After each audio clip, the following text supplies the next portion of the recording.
Hello everyone, I'm Phoenix Tremaine, and today I'm going to give you my review of His House. It's a new film that's on Netflix right now. I didn't take my notes, I just finished watching it, so I decided to do something I rarely do.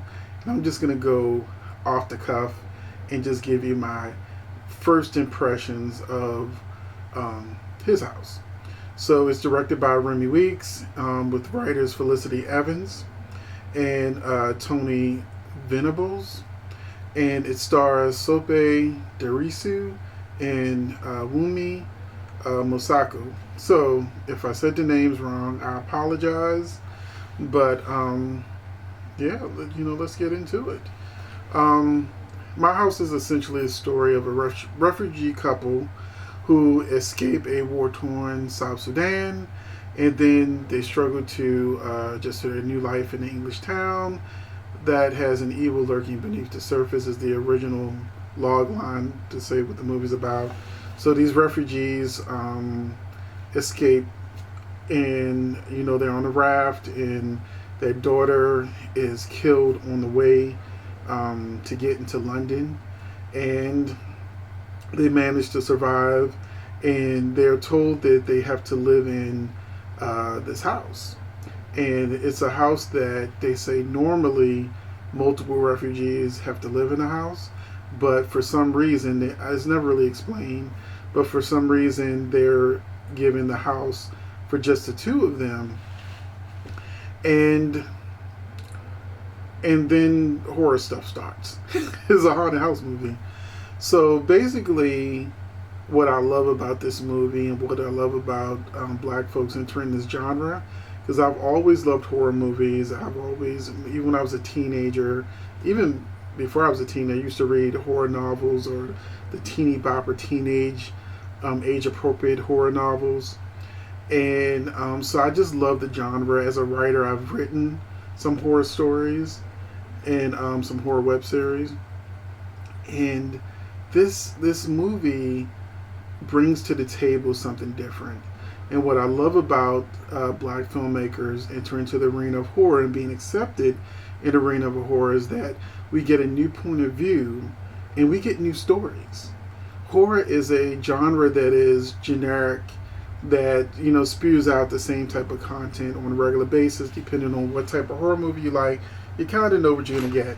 Watching this movie, I had no idea what I was going to get.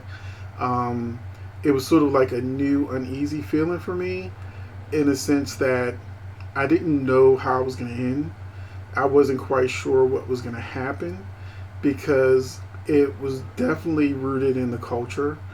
And for instance, there's a scene in the movie where the husband is trying to acclimate to life in London, and so he brings silverware to the dinner table, and she's looking at this like, would you bring this to the table for?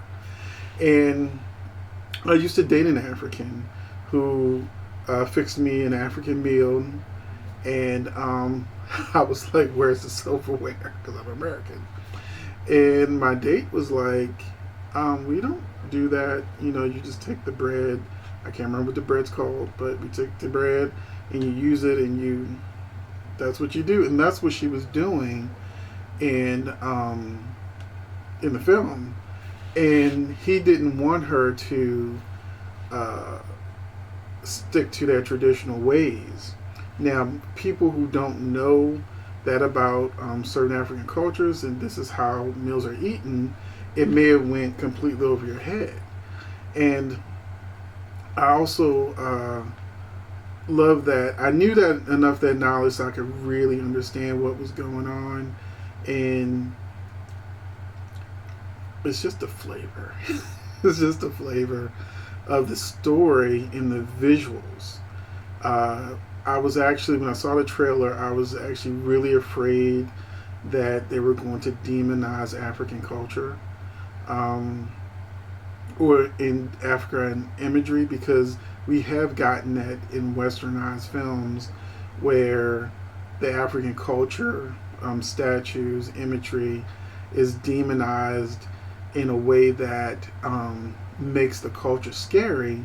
And it took having friends that were in the art community, and it took, just a lot of knowledge and learning about art and culture that, this stuff is beautiful and expensive too. I had a friend that sold, um, you know, art and whatnot, and it wasn't cheap. But and most of the people who brought the art, the statues, the everything my friend was selling were white. But in our culture, American culture, African American, a lot of those imagery we've been taught that there's something innately bad about it. So I had to unlearn those type of way of thinking and really see it for what it is. And I can say that they did not do what I thought they were going to do, which I appreciate. Did they have images that were African that might scare you? Yeah, it's in the trailer. But when you actually see the story unfold, you understand that they did something.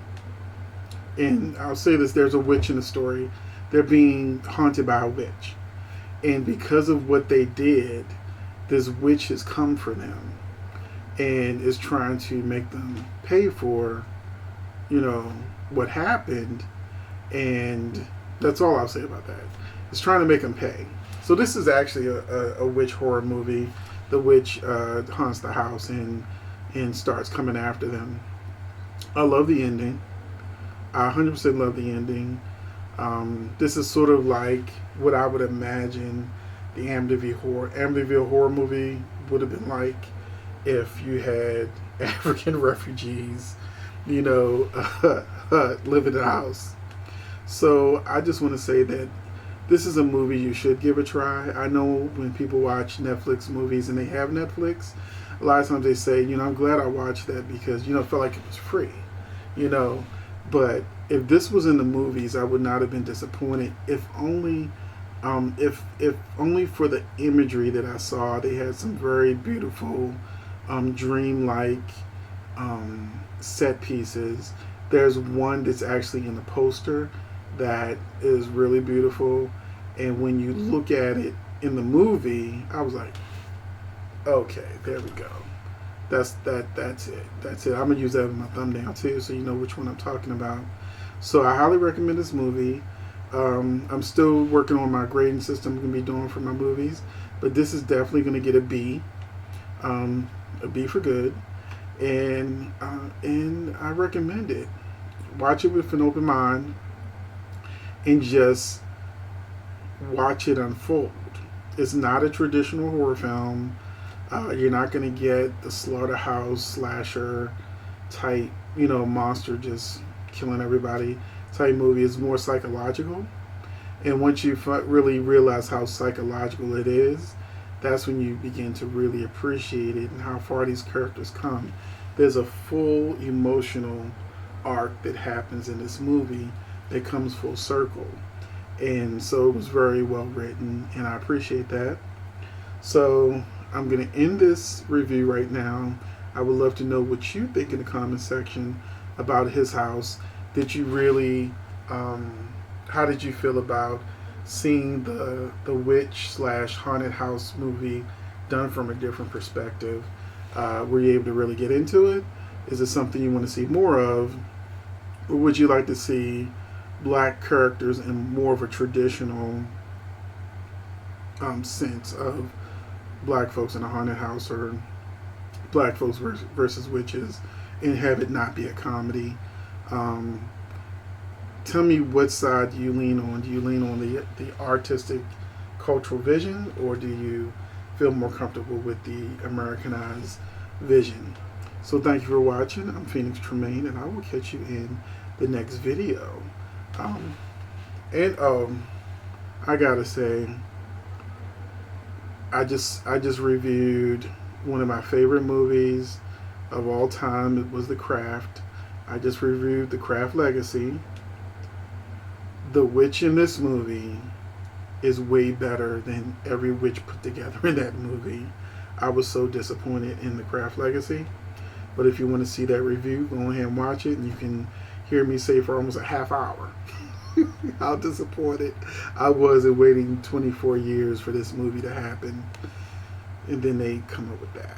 So, yeah, so far, this witch wins. And my next movie I'm gonna review is gonna be Spell, starring Amari Hardwick and Loretta Devine, because we are way deep into the horror genre now, and I'm loving every minute of it. Thanks for watching.